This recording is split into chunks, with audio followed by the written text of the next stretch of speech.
Salut à tous les amis, on se retrouve pour une petite vidéo film en vrac, parce que ça faisait un petit moment que j'en avais pas fait, et que plutôt de faire une vidéo par film que j'ai visionné, ça va un petit peu plus vite de condenser tout ça. Donc je vais vous parler de 4 films que j'ai vus récemment. Alors on ne va pas perdre de temps, on commence tout de suite avec Ben et Jody, qui est disponible sur Netflix. Le film va nous raconter comment deux meilleurs amis font équipe avec des villageois pour échapper à une bande d'exploitants forestiers illégaux cherchant à s'emparer de leurs terres. C'est le troisième film de Anga Diwamas Sasonko, et j'espère sincèrement que j'ai pas trop écorché son nom. Et la bande-annonce nous promettait un film d'action un peu bourrin à la The Raid ou As the Night Come For Us. Et je dois dire que Ben et Jody, c'est pas ceux qui font les glaces, est plus un survival matinée d'action qu'un pur film d'action. On va suivre quelques personnages, les habitants d'un petit village donc, qui vont se retrouver kidnappés, et on va suivre leur tentative d'évasion à travers la jungle indonésienne. Et c'est ce qui va être le moteur principal du film. C'est plus un film d'aventure, on va dire, qu'un réel film où il y a de la baston tout le temps. Même si le final nous propose quelques corps à corps bien nerveux et bien violents pendant une petite dizaine de minutes. On se retrouve à côté de nos héros piégés dans la jungle indonésienne, traqué par une bande de gangsters dont le chef est interprété par le toujours aussi charismatique et le toujours aussi doué, martialement parlant, Yayan Ruhian. Même si ici on sent qu'il n'est pas au maximum de ses capacités. Moi c'est un acteur que j'aime toujours retrouver. Il en impose malgré le fait qu'il soit pas très grand, pas musclé à l'extrême, mais putain quand il t'en colle une, tu le sens passer quoi. Grâce à une réalisation soignée et une narration classique mais fluide, le film se suit agréablement, mais pourra décevoir ceux ou celles qui s'attendaient à une bobine féroce et chargée en action. Les amateurs d'héroïnes badass, eux, seront servis avec les personnages de ces deux sœurs, campées par Anna Malassan et Agini Ake, qui vont nous offrir de bonnes performances martiales, mais aussi humaines. Elles sont super jolies, elles sont super stylées, elles mettent des coups de pied retournés, elles tirent à l'arc. Moi, franchement, ça a été un gros coup de cœur. Je veux un spin-off sur ces personnages, ou voir les actrices dans d'autres films d'action, tout simplement, ça a été un gros coup de cœur. Franchement, Ben et Jody, toujours pas ceux qui font la glace, c'est pas un grand film d'action, c'est même pas un grand film.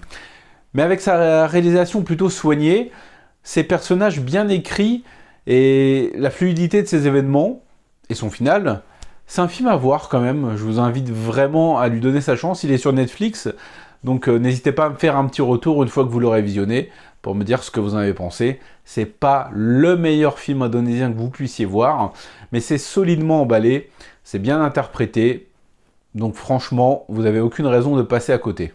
On va rester en France pour un film qui a été bâché et qui a été un flop malheureusement, Kung Fu Zora, que j'ai rattrapé très récemment. Le film nous raconte l'histoire de Zora, coincé dans sa petite vie, qui devra apprendre les arts martiaux pour faire face à un mari violent et désabusé et conserver la garde de sa fille de 6 ans. Ça faisait 10 ans que le réalisateur de JCVD n'avait rien sorti, et Kung Fu Zora a malheureusement été un échec, puisqu'avec ses 6 millions d'euros de budget, il a fait un score absolument lamentable en France et il n'est resté qu'une semaine à l'affiche, et a été victime d'une polémique, puisque le film a été accusé de racisme, de véhiculer une image misogyne et violente des maghrébins. Voilà. Alors je savais pas qu'un personnage maghrébin pouvait définir l'entièreté d'une communauté, mais bon, on est en 2022, alors pourquoi ne pas s'indigner, hein, puisque apparemment tout est absolument mal interprété aujourd'hui et est sujet à la polémique, et ça a grandement nuit au film, malheureusement, parce que moi j'ai vraiment beaucoup aimé Kung Fu Zora, à ma grande surprise. C'est un film qui peut désarçonner, ça je peux tout à fait l'entendre, parce que s'il a un ton dramatique quasiment du début à la fin, il y a quelques ruptures avec des scènes un peu what the fuck ou un petit peu humoristiques qui peuvent venir casser tout ça. Mais Kung Fu Zora, c'est avant tout une belle déclaration d'amour aux films d'arts martiaux. J'ai pris le film comme un hommage aux films de Kung Fu blindés de références, comme par exemple Zora qui regarde la 36e chambre, l'entraînement et la maîtrise de l'environnement, le vieux maître, le combat final. Enfin, je veux dire, on a même une scène pendant le générique à la Jackie Chan où Zora défonce une bande de voyous, et je dois à ce stade souligner la maîtrise de la réalisation, toujours lisible et laissant une fluidité agréable lors des 2 grosses scènes d'action du film qui sont plutôt généreuses. Parce que oui, Les 2 combats du film défoncent. C'est fait avec passion. Il y a des références. Franchement, vous n'avez pas envie de voir Ramsey pratiquer la boxe de l'homme ivre. Et je dois dire que la réalisation est vraiment soignée et appliquée. On a des mouvements de caméra intéressants pendant les combats. Et le film n'est pas un film d'action, c'est un drame qui va essayer d'apporter une petite touche de nuance. Vous savez, la nuance, ce truc qui manque à beaucoup de gens en 2022, surtout sur les réseaux sociaux. On ne va pas en effet dépeindre le personnage de Ramsey comme une pourriture finie. Certes, il a énormément de problèmes, il est désabusé, ce qui ne justifie absolument pas son comportement, mais on va apporter un peu de nuance, puisqu'il est capable de gestes d'affection envers sa femme. Le film commence comme une romance, et on va avoir quelques petites touches qui viennent un peu apaiser le ton dramatique du film. On ne va pas être dans un portrait manichéen d'un homme constamment violent, non, on va essayer d'apporter un petit peu plus de nuance à tout ça. Et moi, je dois dire que le film m'a vraiment fonctionné sur moi, c'est un drame. Et il y a des scènes réalistes qui m'ont fait un petit peu mal au cœur, comme par exemple l'intervention de la police, ou le fait que, inconsciemment, le couple se sert un peu de leur fille de 6 ans pour se faire pression l'un l'autre. C'est un côté réaliste qui amène vraiment une touche supplémentaire au film. Un film que vraiment je trouve qui a été bâché inutilement, parce que au-delà de son aspect hommage aux films d'arts martiaux, c'est un drame social teinté de réalisme, empreint de réalisme, qui n'est pas tout noir ou tout blanc. C'est nuancé, c'est gris, voilà, c'est soigné esthétiquement, c'est bien interprété de la part de Sabrina Ouazani et de Ramsey, qui se sont beaucoup impliqués pour le film, aussi bien physiquement que mentalement, pour donner corps à leur personnage. Et voilà, je dois dire qu'aussi surprenant que ça puisse paraître, pour moi, Kung Fu Zora est une réussite qui peut déstabiliser, mais qui franchement est fait avec beaucoup d'application et qui ne prend pas du tout son sujet à la légère. Donc, encore une fois, un bashing injuste pour un film qui mérite vraiment d'être vu et d'être évalué à la hausse, parce que il le mérite. Pour moi, il le mérite vraiment. Bon, on part en Chine pour les 2 films suivants. Et si vous me connaissez un peu et que vous connaissez la chaîne, vous savez que j'aime particulièrement l'acteur Han Dion. Pour moi, ce mec est fait pour faire du cinéma. Il est ultra beau gosse, il est ultra charismatique et c'est un très bon artiste martial. Et malheureusement, je trouve qu'il a pas explosé, malheureusement. Il n'a pas eu de gros films où il était en vedette. J'avais été très déçu de Undercover Punch and Gun qui était sorti il y a quelques années, où encore une fois, pour la énième fois, elle était sous-exploitée. Et quand j'ai vu la bande-annonce de Blind War, je dois dire que j'étais assez hypé, parce que ça promettait quelque chose de violent, de sombre, et d'assez bien réalisé. Et je dois tout de suite le dire, si vous avez apprécié One More Shot avec Fan Suong l'année dernière, ce Blind War est tout à fait pour vous.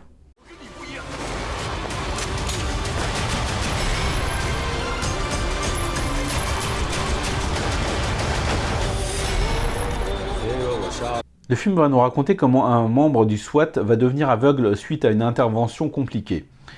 Il verra également sa fille se faire un aveugle qui verra. Bravo Jonathan. Putain, faut absolument que je vous raconte un truc.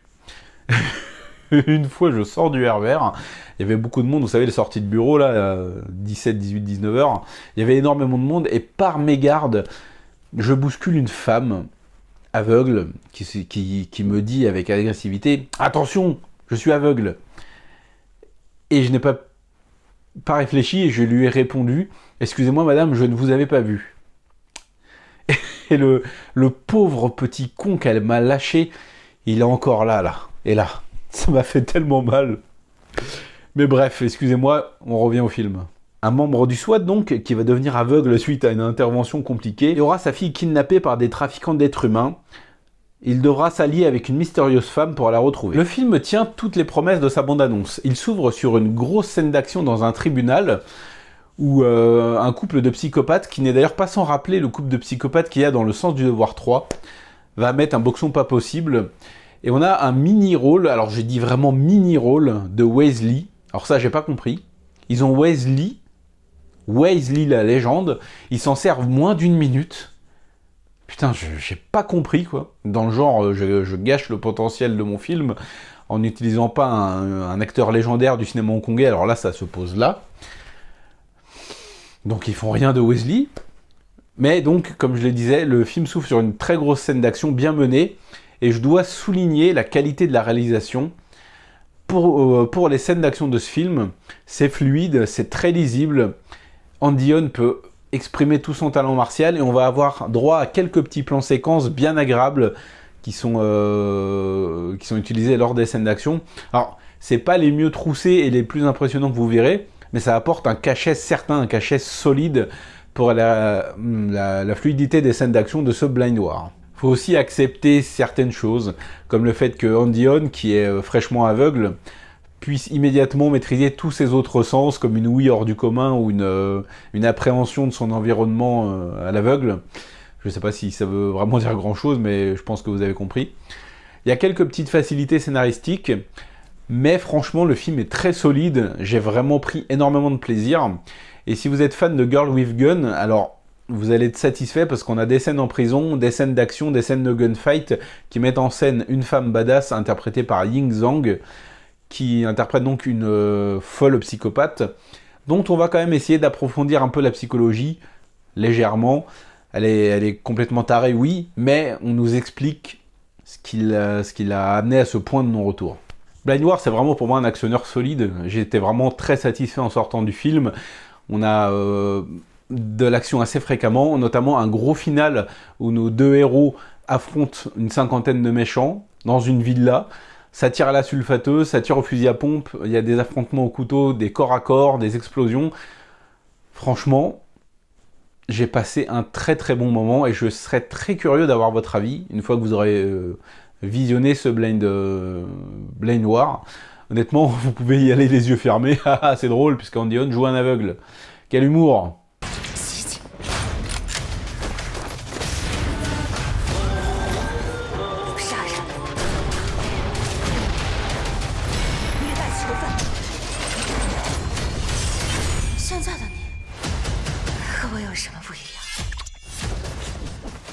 Le film est numéro 2 des visionnages sur la plateforme QI et c'est tout à fait justifié. Alors on va rester en Chine pour le dernier film, un film avec un serpent géant et de jeunes écolières, Rising Boa at Girls School, et franchement ce titre j'adore le prononcer. Tout le fun du film est présenté dans son titre. On va suivre un serpent géant modifié génétiquement qui va s'échapper d'une espèce de grotte, centre de recherche, centre de stockage, et se précipiter juste à côté dans une université pour filles, ce qui va donner lieu à une panique sans nom et une invasion de serpents. Alors les films de monstres chinois, j'aime beaucoup ça. C'est souvent très con, mais putain c'est souvent très très fun aussi. Ce qui pêche, c'est évidemment le budget, parfois la mauvaise réalisation et les effets spéciaux catastrophiques. Là, pour ce Rising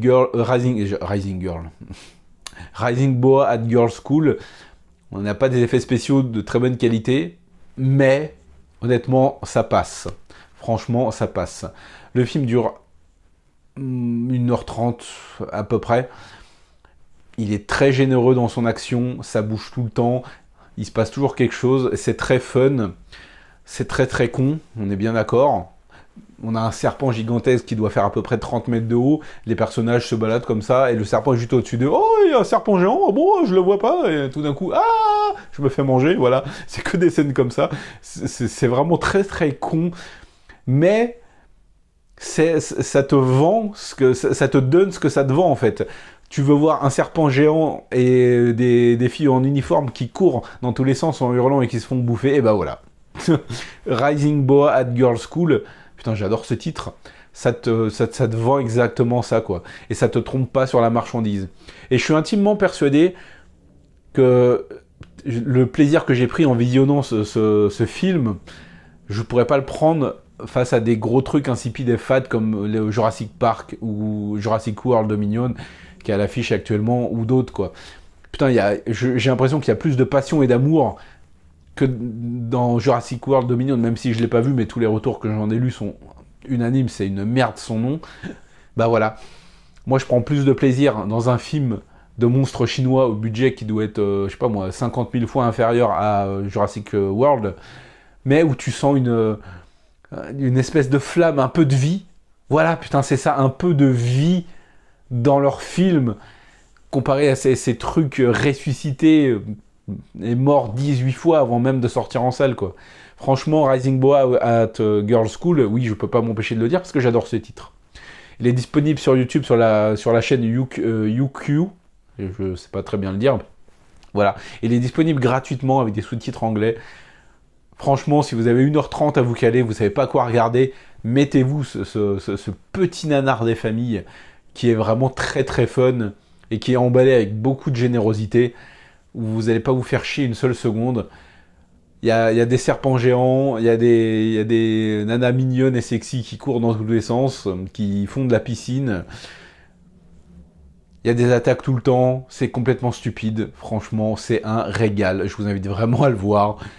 Pour moi, c'est, je pense, dans le top 3 des films de monstres chinois de ce calibre. Hein. Je parle pas des grosses productions ou des trucs un peu plus profonds comme Abyssal Spider dont j'avais déjà parlé. D'ailleurs, le copain youtubeur Arty Dance a lui aussi adoré. Je vous mets sa vidéo en lien. Allez lui donner un peu de force. Voilà. Rising Boa at Girls' School. Au-dessus, c'est le soleil. Voilà les amis, c'est déjà la fin de cette vidéo. Je vous invite à me laisser en commentaire vos avis sur les films dont je vous ai parlé ou à revenir me donner votre avis une fois que vous les aurez vus. Nous, on se retrouve très prochainement pour parler de cinéma asiatique, parce que vous savez que ça déchire. Ciao!